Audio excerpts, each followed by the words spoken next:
Chintu Chintu surprise ఎవరు sir ఆయన చింటూ? చింటూ అనేవాళ్ళు వీళ్ళ ఫ్రెండే ఓకే. యాక్చువల్గా. మస్తాన్ సాయి, చింటూ, ఈవిడే అందరూ ఫ్రెండ్సే. బట్ ఆయనతో కూడా ఇలాంటి సంబంధం ఉంది అనే విషయం అందరికి లేటెస్ట్ గా లీక్ అయిన ఆడియోతో సర్ప్రైజ్.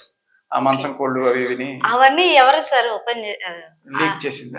అదే అంటారు ఇప్పుడు ఆవిడికి ఆయనకి జరిగిన సంభాషణ ఎదురు ఆవిడ రికార్డ్ చేయాలి, ఆయన రికార్డ్ చేయాలి. మస్తాన్ సాయికి ఆవిడకి జరిగిన సంభాషణ ఇద్దరులో ఎవరో ఒకరు రికార్డ్ చేయాలి. సో ఈవిడైతే నేను పలానా ఇలాంటిది బయట పెట్టుకోదు కదా, మరి ఎవరు బయట పెట్టుంటారు? అవతల వాళ్ళే బయట పెట్టుంటారు. ఎందుకు బయట పెట్టుంటారు? ఈవిడ చేసే టార్చర్ తట్టుకోలేక ఏదో ఇండైరెక్ట్ గానో డైరెక్ట్ గానో బయట పెట్టుకుంటారు. ఓన్లీ రాజ్ తరుణ్ గారినైనా లేకపోతే ఇంకెవరినన్నా టార్చర్ చేసేది? అందుకనే కదా ఇవన్నీ బయటకు వస్తున్నాయి. ఇప్పుడు మస్తాన్ సాయి టార్చర్ చేయబట్టే ఆయన బయటకు వచ్చి నిజం చెప్పాడు. ఓకే. అండ్ అలాగే చింటూకు బయటకు వచ్చే ధైర్యం లేదు, చెప్పే ధైర్యం లేదేమో, అందుకని ఇలా వెనకాల నుంచి ఆయన పంపించాడు.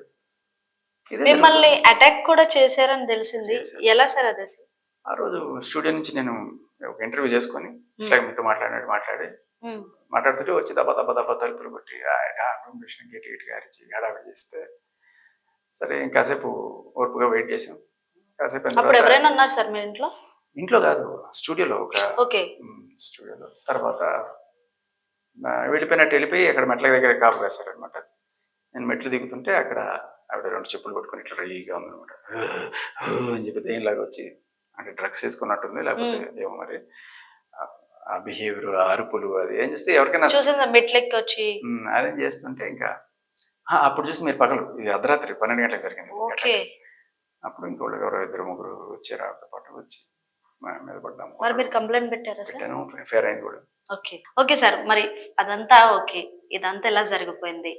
మీరు ఇలా వైరల్ అవ్వడానికి ఇలా చేస్తేనే బిగ్ బాస్ కి వెళ్తారని చెప్పేసి ఆమె ఒక ఎలిగేషన్ కూడా మీ మీద వేసింది. ఆవిడ పనే అది కదమ్మా. ఇప్పుడు ₹1 కోటి తీసుకున్నానంటే కాసేపు ఇవాళ వచ్చి ₹1 కోటి కాదు. తీసుకున్నారా సార్? అదేంటున్నా ఆవిడ అడగడం, మీరు అడగడం, అదే నాకు బేసికలీ. ఏదైనా ఒక్క ఆధారం ఏదైనా చూపించి మాట్లాడు. నేను అన్ని ఆధారాలు తీసుకొని చూపిస్తున్నాను కదా, ఈ నోట్కి వచ్చినట్టు ఏదో ఒకటి మాట్లాడతాను. ఏదైనా ఆధారాలు అంటే నేను పోలీసులకి ఇచ్చా ఇట్లా ఇచ్చా అంటే, ఇప్పుడు ఆవిడ ఏమన్నా ఉంటే అంతవరకు ఆగే మనిషి కూడా కాదు. అంటే ఇదిగో చూడండి ఇట్లా చెప్పి తీసుకొచ్చారు.